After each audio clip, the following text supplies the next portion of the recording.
Spicy, peanutty and porky. Creamy pork peanut gochujang soup, ideal for ramen. And this is how you make it. Hi guys, welcome to my channel Lunatic Cooking. I'm the Lunatic who cooks this food, and today we are cooking it with one of my favorite recipes for Asian soup broth type of thingy. I always use it for ramen with dumplings and noodles. We are making the porky gochujang garlicky spring onion-y ramen. So we are going to be using gochujang, we are going to be using peanut butter, we're going to be using chicken stock, aromatics. This is my absolute favorite of all time, and I couldn't wait to show you this recipe. I didn't upload it last week when I made my first cooking vlog. The reason being I couldn't get gochujang. But today I got it, so I wanted to bring this recipe back and show it to you with this amazing Korean paste. So I think without further ado, let's get cooking! Okay, so let's talk ingredients. We are going to be using crunchy peanut butter. We are going to be using gochujang hot pepper paste. We are going to be using ground pork. It's the same one that I bought for the dumplings, high fat content pork. We are going to be using Shaoxing cooking wine. We are going to be using light soy sauce, rice vinegar, sesame oil, chicken broth, green onion, garlic, ginger, and we are going to be using, I already pre-blended, but basically this is chili powder, chili flakes, and sweet paprika powder. You can check the quantities in the description down below. And something extra special I'm gonna go and do this time is I'm gonna crush some actual roasted salted peanuts to also add to the dish. So let's do that. Alright, so in order to crush my peanuts, I'm gonna use my Thermomix, but you can guys use your blender or food processor and just pulse it until you get the right consistency. But my mom was so kind as to buy me a Thermomix. So I've been using it more often, but don't feel the need to get fancy equipment. So I'm gonna put, like, just judging by my eye, about like maybe half a pack of this 200 gram pack of salted roasted peanuts. So let's say 100 gram. Sometimes I do things in the kitchen just judging by my eye, and that's fine too, because that's how you experiment with stuff. So then I want to turn on my Thermomix, and once it turns on, we are going to process it 5 seconds on speed number 5. I've noted that a lot of like rough chopping tends to happen at speed number 5, so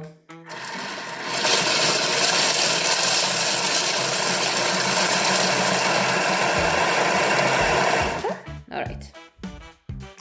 And we should have this sort of rough consistency. Like, you still see bits of peanuts in there.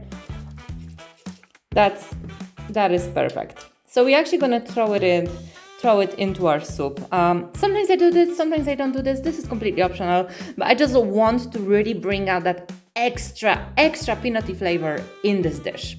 So let's get to work. All right, folks, so we are gonna start out with our pan. I'm using my deep wok and turning up the heat, because you guys should know by now that when cooking with a wok, you are working with a high heat. Testimony to which is the Blorna mark over here. Some time ago, funny story, I have been streaming and I forgot to turn off the heat and I almost set my house on fire. This is the pot. And actually, I'm surprised. It survived. Like, okay, it has a mark on it, but it survived and it's still relatively non-stick. So that's just a funny story for you guys. Let the pot heat up. All right, now that the pan has heat up, you want to drizzle a little bit of oil, like so. And pop your fatty pork in. Like so.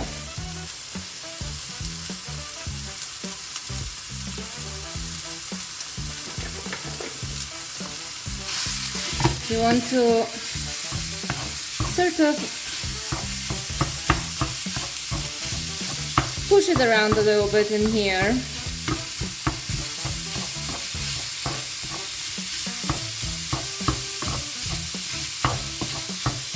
And break it apart as much as you can. While the pork is still relatively raw, I like to go in with my paprika chili mix. This will give the dish a little bit more flavor, well, the meat specifically. And then it will translate into the soup. Just be careful because we are using high heat with chilies. As you guys know, it might sting your lungs a little bit. But these are the sacrifices that we're making to eat delicious food. So let's go.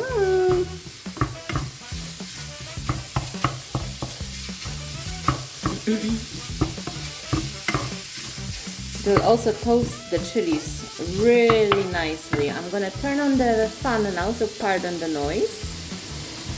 I'm gonna try to keep it on low, but unfortunately I am frying with chili, so it means I'm gonna start coughing very soon.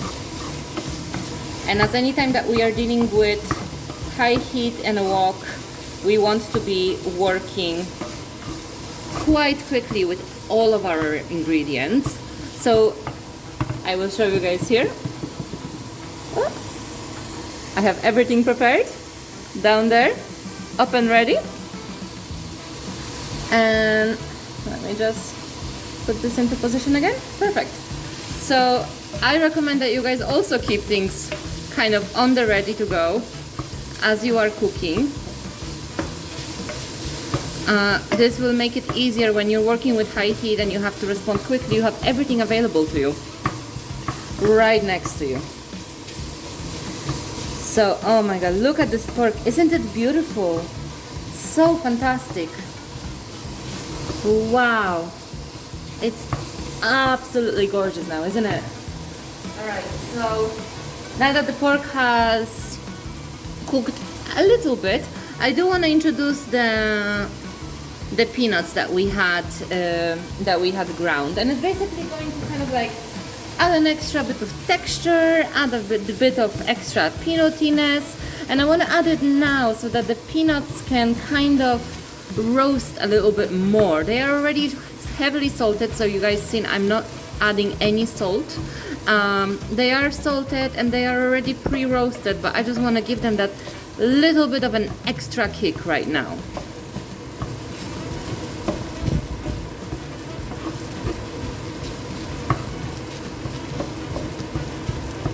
I'm gonna move it up, move it around a good bit.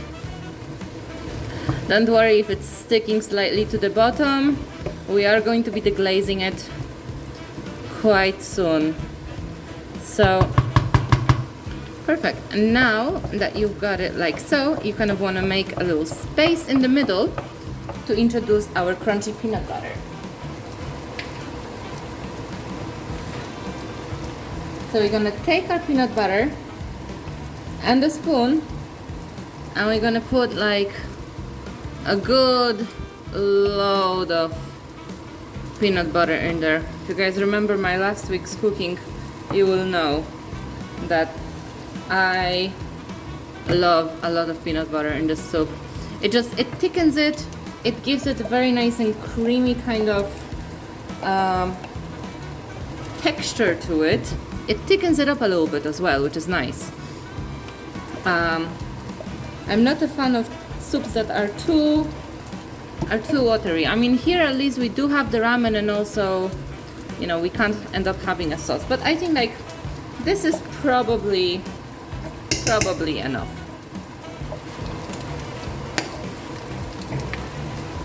So let's move it around a little bit so that it can melt some.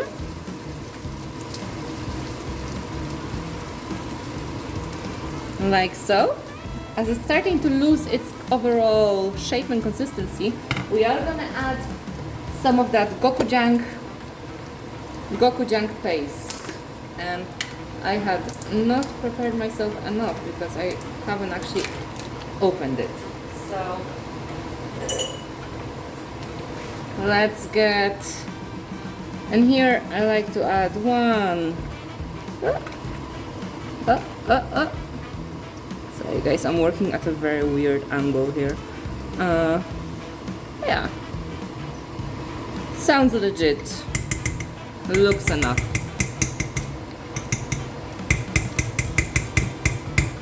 Perfect.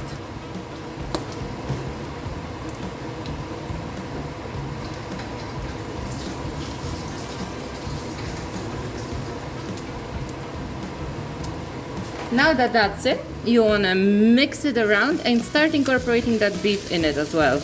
You see, like it's starting to stick, but that's not a problem. We are going to be deglazing it now.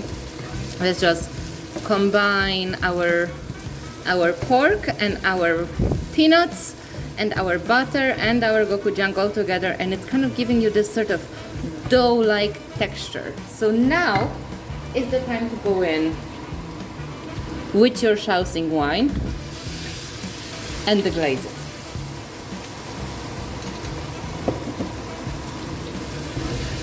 And you kind of want to scrape the bottom of your pan a good chunk, because that's where all the flavor is. And now I also like to go in double trouble with rice wine vinegar, just adding a reasonable amount. And now cook it until you stop smelling the vinegar.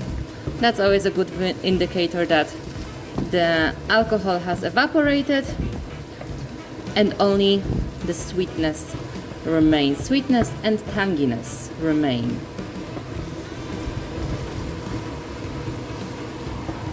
Alright. Now would be the time to add our onions, garlic, ginger. I like to add them at the end because I do like for them to be retaining their freshness. So that's how I like to do this.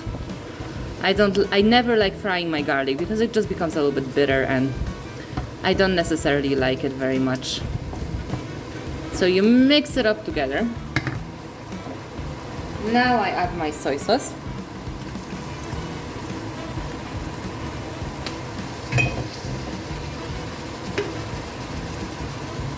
My sesame oil.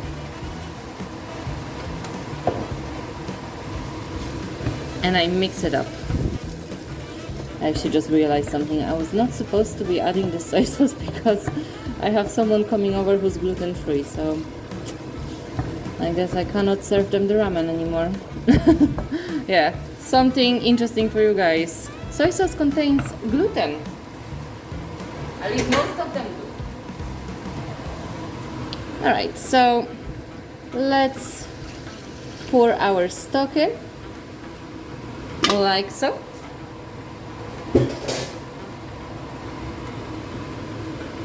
And now we can mix it. I know there was a spot that was a little bit, it's from the burnt pan, like that spot always gets a little bit sticky. But this is sort of the effect that you are looking for with this soup. Now bring it to a simmer, lower the temperature, and close it with a lid, and then simmer it on low temperature, low setting, like number 2, number 1,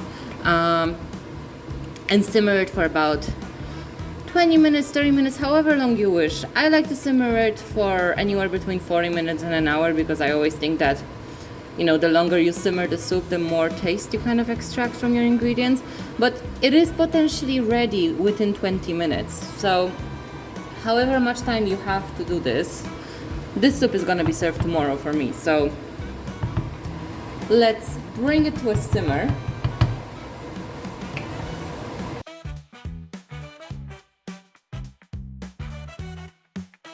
Alright, so now that it's simmering, we are going to lower the temperature, kind of a medium-low, and bring it under the cover. You might want to give it a little stir. You see all of that fat that has rendered on the top of the soup?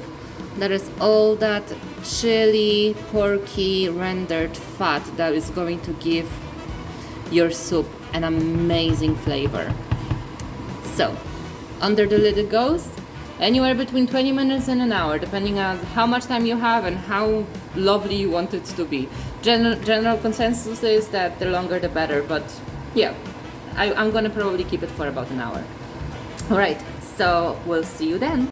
Alright, here we are. So in regards to plating, we do the same thing like we did last week. I'm making it in like a mini version, not this gigantic ramen that we did on the hangover vlog, but basically this is about quantity. So I plated the black pasta, and over them I placed the black gyoza. I fit in my bowls 3 gyozas per bowl. And we are going to take this lovely ramen peanut broth that we have prepared yesterday. I have reheated it and it's literally the last thing we're gonna do before we dig in. So let's just ladle that goodness inside.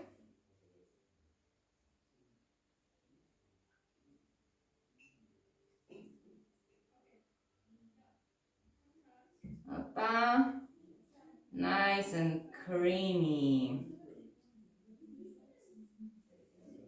Perfect. So this is what we're going for. It's a sort of a smaller version of what we did for the hangover vlog. Let's give it a taste test. All right, so taste test time. Let's taste the broth that we've made. Mmm, creamy, peanutty, spicy. Gochujang is really coming through. Delicious. Thank you so much for watching, everyone. If you like this video, don't forget to like and subscribe. Drop me a comment down below. Introduce yourself. Let me know who you are. Send me recipes that you are doing or you want me to try, or if you have done any of these recipes I'm doing, let me know. And other than that, I'll see you on the next one. Thank you. Bye.